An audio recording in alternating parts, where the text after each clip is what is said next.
Всем привет, вы на канале Польза.нет, и здесь только быстрые обзоры и долгие стримы. Меня зовут Саня, и сегодня мы с вами будем обозревать телефон OnePlus 9 RT. И, к слову, как всегда, съемка ведется на данный аппарат в 4К 60 FPS максимум он может снимать. Звук также пишется с его зум-микрофона. Микрофон с зумом, рядом проезжают машины, с магазина, разумеется, играет музыка, но, скорее всего, слышите вы только меня. Я сломался, это китайская версия, она на ColorOS, неизвестно, будет ли глобалка на Oxygen, это делай раз. Делай два я сломался, потому что этот телефон начал уже продаваться даже китайская версия, она кончалась на Алишке, поэтому я купил не глобалку. Глобалки до сих пор нет, на данный момент это конец декабря 2021 года, и не факт, что до конца декабря 2021 года появится глобальная версия. Думаю, даже в 2022 году они вряд ли будут ее выгружать. Почему? По той причине, что все на русском языке, NFC работает, Google Pay работает, все встает без проблем, и по большому счету человек, который не катал в своих руках Oxygen,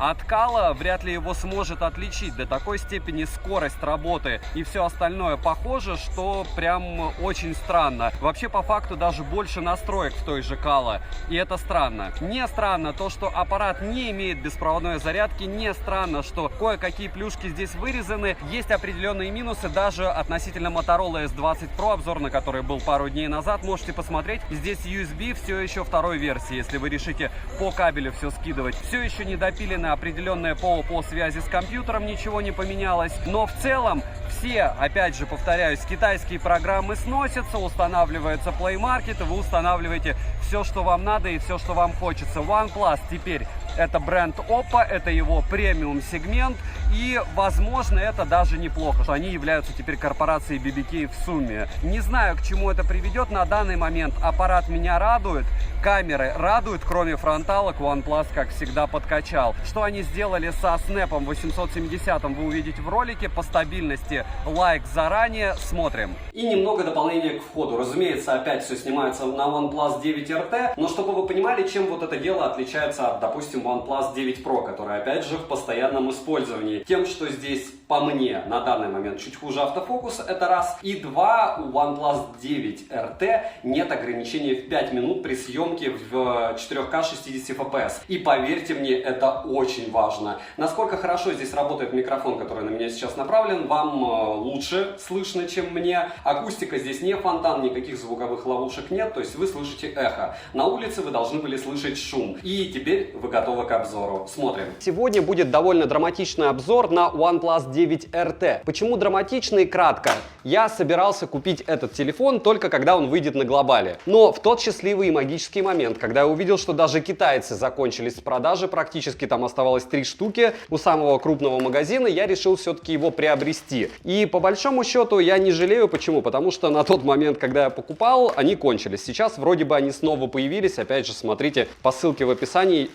Есть продажи они или нет. Что я хочу сказать об этом телефоне? Ожидания от него космос, но помним, что это не 10-й OnePlus, это все еще 9-й OnePlus. Все еще такая красивая, красочная, красная упаковка, от которой я, в принципе, кайфую чуть-чуть. Ну, есть у них свой стиль. Так же, как у Realme, но желтизна по мне дешевит, и так же, как у Яблока. Но у них прям все simply clever из разряда совсем маленькие упаковки. Все это дело снимается. Напоминаю, что на канале разыгрываются Apple Watch зеленые. Не целлулар, но новые. И условия все в описании. Плюс 5 Mi Band 6 серии разыгрываются за лайк, подписку и комментарии к любому видео ежемесячно. В упаковке стандартно очень сильно пахнет все клеем. Здесь у нас, скорее всего, благодарственное письмо с подписью. Стандартная скрепка. Скрепка, кстати, мне очень понравилась у Motorola. Можете посмотреть, недавно был обзор на канале. Она максимально нестандартная. И, разумеется, документация, которая вам, мне, еще кому-то точно не нужна. Почему? Потому что на постсоветском пространстве,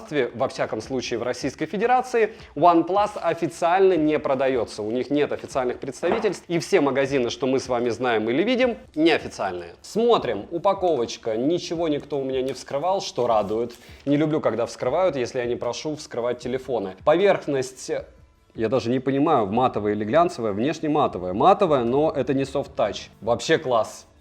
Те, у кого есть возможность потрогать, очень советую. Тактильщики, вперед за OnePlus 9 RT. Смотрим, какой у нас чехол положили. Чехол положили классный, стоимостью минимум 1500. в наших магазинах все три. На телефоне, что очень даже меня радует, есть защитная пленка. Это камень в огород Самсунгов. Не зря их тестирую. Они на половину своих смартфонов защитные пленки не ставят. Притом это даже флагманов касается, не считая S21. Вот вы скоро узнаете про новые флагманы, включая FE21 и от меня тоже. Там беды очень много, включая отсутствие чехлов, космического ценника, перегрева и остальных плюшек. Стандартная Dart Charge зарядочка от OnePlus, и у нас здесь максимум 65 Вт. Это, конечно, не 120, но тоже приятно. Греться телефон дико при зарядке, значит, не будет. Будет просто греться. И, разумеется, фирменный кабель. Летим дальше. Что мы получили? Мы получили смартфон. Мы его, разумеется, сразу же будем взвешивать. Почему? Потому что это важно. Наш золотой стандарт 205 граммов выдержан с большим экраном, но весит на 2 грамма меньше. Уже хорошо. Здесь я вижу, что нет мини-джека сходу, нет инфракрасного порта, разумеется. Есть микрофон,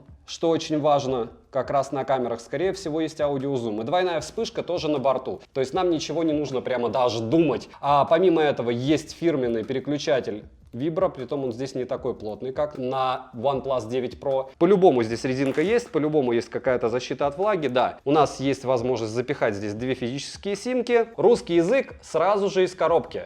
То есть без каких-то танцев с бубном я все принимаю, все соглашаюсь и получаю русский язык. Все. Шел смарт мне примерно, если не соврать, недели 2. Таможню я за него платил почему-то не полную. Я не знаю почему, но там он мне вышел в таможне 2000, а у меня максимальная практически комплектация. 163 мм высота, ширина без кнопок 73.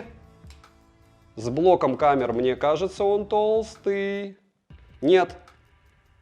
Когда кажется, крестится, да, 10,8, 8,7, вообще какая-то дюймовочка, прям как моторолка. И я не думаю, что в глобалке что-то сильно изменится. Первое мнение об аппарате, несмотря на довольно большую фронтальную камеру, которую, надеюсь, они допилили наконец-то, они всю жизнь ставят сюда старые сенсоры. Что в этой модели, вы узнаете в ролике. Смотрим. К слову, сегодня в телегу я закинул скидку на него, и он сейчас стоит 36 тысяч, так что это неплохая цена и не самая низкая, впереди еще сейл. Полетели. Поставляется данный аппарат в 3 цветах корпуса: хакерский черный, нано-серебряный и бирюзовый. Рамка алюминиевая, корпус, к счастью, не маркий, не скользкий, повреждения за время моего использования пока не приобрел. Дизайн в черном цвете мне очень импонирует, выглядит сильно и брутально. На корпусе расположена кнопка питания, ползунок смены режимов звука, такая вот фирменная штуковина, понятно, у кого они ее взяли, качели регулировки громкости, разъем для зарядки, форм-фактора USB-C 2.0, и это печаль. 3 микрофона, 2 динамика, основной и разговорный. Кстати, по поводу зарядки, беспроводной зарядки здесь, напоминаю, вам нет. Звучание стерео и Dolby Atmos на борту. И последнее, слот на 2 нано-сим, расширить память невозможно, к сожалению. Смотрим на Huawei P50 Pro, в котором можно, а это флагман. Учимся. С лицевой части расположен дисплей на 6,62 дюйма Fluid AMOLED с разрешением 2400 на 1080 точек, HDR10+. Напоминаю, что это значит, что он может герцовочку менять без проблем сам. Защищен экран Corning Gorilla Glass, плотность пикселей составляет скромные 399 ppi, такой вот золотой стандарт. В солнечную погоду яркости экрана хватает, глаза напрягать не приходится. Автояркость работает плавно, без резких перепадов. Частота обновления экрана 120 Гц максимум. Тач на 600 Гц, что очень даже неплохо. DC-димминга в наличии нет, но есть защита глаз за счет фильтрации синего цвета, хотя от экрана лично у меня глаза не устают. Шим на 100% яркости равен 7%, на 50 10 и минимальная приблизительно в 15% 20, на нуле 12. Под разными углами тон картинки бросает слегка в теплый оттенок. Always on Display на борту, но нужно постараться, чтобы его найти, если вы впервые владеете девайсом производителя OnePlus. Мультитач есть и берет все 10 пальцев. Разблокировать экран можно при помощи сканера отпечатка пальца, внедренного в экран блокировки, и распознавания лица. Сканер отпечатка пальцев работает отлично, отпечаток одного и того же пальца завести несколько раз нельзя, и это хорошо. Распознавание лица срабатывает быстро, из 15 раз не узнал смарт меня только 1 раз. Добавить можно только одно изображение лица и не более. Летим дальше. Установлен на борту процессор Qualcomm Snapdragon 3 восьмерки, уже считайте предпоследний, с техпроцессом 5 нанометров с 8 ядрами. Его максимальная тактовая частота равна 2,8 ГГц, обвес в виде графического процессора Adreno 650, интерфейс Scala OS на основе Android 11. Напоминаю, что это китайский вариант смартфона, глобалка, наверное, будет, и там, возможно, будет кислород, а возможно, они и правда Scala OS оставят. Как я уже сказал, доступен русский язык из коробки, китайские приложения удаляются за минуту минуту без проблем, но не все, и Play Market встает также без проблем. Есть игровой режим, клавиатура удобного формата, оперативная память LPDDR5 и доступна на выбор 8 и 12 гигабайт. Внутренняя память UFS 3.1, все по последнему слову техники, хоть здесь процессор не последний, напоминаю. И на выбор здесь по внутренней памяти или 128, или 256 гигабайт. Wi-Fi 6 серии, 5G, сеть мобильную ловит отлично, бенды 7 и 20 есть. Bluetooth версии 5.2, поддержка кодека LDAC, это фанатам топового звука, lossless на борту. Чип 5G X60. Датчик приближения работает без нареканий, а по поводу чипа 5G вы же понимаете, что нам это не актуально. Есть поддержка USB Power Delivery 3.0. Вибромоторчик хороший и можно настраивать интенсивность вибраций, что плюс, так как во многих устройствах это не предоставляется возможным. NFC работает и Google Pay встает. Из навигации имеется GLONASS, GPS двухдиапазонный, Galileo двухдиапазонный, Beidou и AdGPS. В GPS-тесте на холодную показывает точность 3 метра в городских условиях среди высоток. Емкость аккумулятора 4500 мАч. Состоит он из двух элементов по 2250 мАч. PC-Mark у меня отказался проходить 2 раза, я не знаю, что с ним делать. Заряжается он с 0 до сотки от родного адаптера Warp Charge 65 Вт за 35 минут с нуля. Обещали 25, но это же вы понимаете, что супер-мега лабораторные условия. За час игры в Genshin Impact улетает 20% на высоких настройках графики при максимальной яркости и 120 Гц. Играть более чем комфортно, яркость не понижает, но нагревается, хоть и не критично. Чувствуется это. Фризы проскакивают, но крайне редко. Для идеального времяпрепровождения можно выставить среднюю графику, и будет все в огне. Теперь по тестам. Тротлинг-тест прошел с хорошими результатами для 3 восьмерок, 245 гипсов минимально, максимально 329 и в среднем 276 гипсов на 100 головках при 60 минутах. В бенчмарке выдал в сингл-коре 865, в мультикоре 3314, в 3D-марке выдал Wildlife 5877, Wildlife Extreme Stress Test 1557, Wildlife Extreme 1546 и Wildlife Stress Test 5869. Slingshot Extreme и Slingshot, разумеется, на максимум, что говорит нам о том, что он стабилен. Вантуту порадовал, выдал результат 738 тысяч попугаев, и я уверен, что это не предел, я думаю, после обновления он еще больше выдаст. В Storage-тесте показал 49 тысяч, стресс-тест прошел относительно неплохо, результаты вы видите опять же на экране. Неплохо для 3 восьмерок. Основной блок камер с тыльной части состоит из 3 модулей, основная камера на 50 мегапикселей, которая оснащена сенсором Sony IMX766. Следующая сверхширокоугольная камера на 16 мегапикселей с углом обзора в 123 градуса и макромодуль на 2 мегапикселя. Оптическая стабилизация имеется, и она достаточно хорошая. Запись видео доступна в максимальном разрешении 4К 60 FPS, и снимает она без ограничений в 5 минут, как у OnePlus 9 Pro. Я напоминаю, у меня на руках, так что поверьте мне, ничего не поменялось. Я не знаю, как у других людей. Может быть, вы напишите, может, у вас что-то в прошивке 9 Pro поменялось, и у вас нет теперь ограничения в 5 минут. Фронтальная камера позорная, на 16 мегапикселей, сенсор IMX471. Позорная, потому что это не особо новый сенсор. Его так и не заменили. Расположена она в левом верхнем углу, в габаритах не маленькая, но в целом обзору не мешает. Куда хуже было бы, если бы она была расположена по центру, лично по мне. Максимальное разрешение для съемки здесь аховое, 1080p 30 fps. Лучше поди ее вообще не вставляли, эту фронталку. Короткие примеры вы сейчас увидите. Фронталка максимум 1080p 30 fps. И хотя ретушь полностью отключается, видно, что ретушь не отрубается по факту полностью. При искусственном освещении примерно так будет. Основная камера 4К 60 fps на основной модуль. X10 максимум разрешения. Ну, пиксели вы сами видите. Освещение искусственное. OnePlus 9 RT, и работает он, как вы видите, фронталочка довольно неплохо, даже в вечернее время, но опять же, помним, что снег отражает искусственный свет, и по этой причине здесь, возможно, даже лучше, чем днем по освещенности. Что могу сказать? Стаб вы видите у фронталки, лучше он не стал. У основной камеры, как мы помним, сенсор Snor до 2, это значит, что ничего мега фееричного ждать не стоит, но там все неплохо. Хуже, чем у Xiaomi 11T Pro, но лучше, чем у многих других смартфонов. Если снимать с 2 рук, стабилизация, конечно же, прибавляется. Если остановиться и, допустим, подвигаться, я роллинг шаттера не вижу, но нужно будет смотреть при монтаже, есть он или нет. По поводу детализации я уже говорил, что мне кажется, что телефон с рабочей улучшалкой, хотя она отключена. Основная камера 4К 60 fps, 11 часов вечера, то есть солнца уже давным-давно нет, но с другой стороны довольно обширное искусственное освещение, плюс снег, который все это дело отражает. В итоге мы получаем довольно приличную картинку. Очень сильно задувает ветер, ну, порывами, понятно. Сейчас, допустим, его по минимуму, но если он появится, я думаю, вы услышите. Микрофоны работают штатные, снимаю с двух рук, ползу по сугробам, для того, чтобы вы примерно оценили, как работает местный оптостаб. Оптостаб отрабатывает, по моим меркам, не худшим образом. По поводу автофокуса сразу же решил все вопросы на сложном участке. Раз, на сложном участке. Угу. Ветер мешает, эгегей как со снегом. Два. Но это во всяком случае в разы меньше, чем у Motorola S20 Pro. Но помним, сколько стоит Motorola и сколько стоит этот девайс. И разница довольно приличная. Хотя, опять же, в Китае она и не такая значительная. Но наверх более чем. Сугробы великолепны. Съемка тоже неплохая. Можно даже пробежаться. Нравится. Картинка мне нравится. С иксом ничего не понравится, но вот так X10 ночью отрабатывает у этого телефона. День, OnePlus 9 RT и съемка в 4К 60 FPS. Идет снег, держу одной рукой, сейчас буду держать двумя руками. В движении на ширик не переключиться, что логично, максимум все те же X10. Но днем это уже не такой шум, конечно, но все равно шум.